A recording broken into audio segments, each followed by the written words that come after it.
நல்லடியாரான லுக்மான் அலைஹிஸ்ஸலாம் தன் பிள்ளைக்கு சொல்லுகிற அறிவுரையிலே வலா துஸகிர் ஹத்தகல் இன்னாசி, நீங்கள் மனிதர்களுடைய முகங்களை விட்டு உன்னுடைய முகத்தை திருப்பி கொள்ளாத. வலா தம்ஷி ஃபில் அரளி மரஹா, எந்த அளவுக்கு நாம் கர்வத்தின் காரணமாக ஆணவத்தின் காரணமாக பூமியிலே நீ அப்படிப்பட்ட கர்வமாக நடந்து கொள்ளாத. அதை சொல்லிவிட்டு அவர் சொல்கிறார், இன்னல்லாஹ லா யுஹிப்பு குல்ல முஹ்தாலின் ஃபஹூர், யார் இந்த உலகத்துல பெருமை அடிக்கக்கூடிய கர்வம் கொள்ளவனாக இருக்கிறானோ அவனை அல்லாஹ் நேசிப்பதே கிடையாது. தன்னுடைய பிள்ளைக்கு ஒரு தகப்பனாகிய தந்தையாகிய அவர் சொல்லுகிற வார்த்தையை பாருங்க.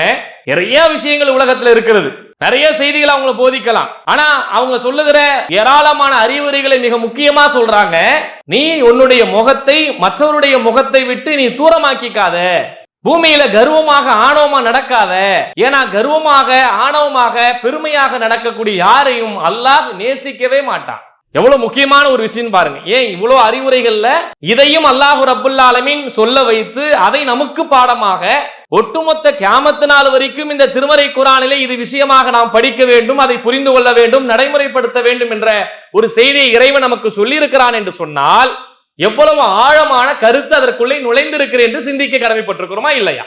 ஏன்னா இன்னைக்கு மனிதர்களுக்கு மத்தியில பாருங்க, அடுத்த மனிதனை ஈஸியாக உதாசீனப்படுத்துகிற ஒரு குணம் நம்ம இடத்துல சைத்தான் லேசா கொண்டு வந்துருவான். நம்முடைய அறிவினாலேயோ நம்முடைய அழகுனாலேயோ நம்முடைய வசதியினாலேயோ நம்முடைய பொருளாதாரத்தினாலேயோ நம்முடைய பதவி அந்தஸ்தின் காரணமாகவோ ஏதாவது ஒரு விஷயத்துல நம்ம உயர்ந்தவர்களாக இருக்க வாய்ப்பு இருக்கிறது. அப்படி இருக்கிற நேரத்துல நம்ம உள்ளத்துல பெருமை வராமல் பணிவு வர வேண்டும் என்பதை அல்லாஹ் ரப்புல் ஆலமீன் இந்த செய்தியை நமக்கு சொல்லி காட்டுகிறார்.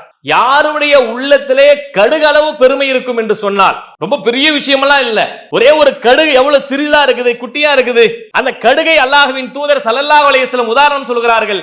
யாருடைய உள்ளத்திலே கடுகளவு பெருமை இருக்கும் என்று சொன்னால் அவன் சொர்க்கத்தினுடைய வாடையை கூட அணுக மாட்டான்.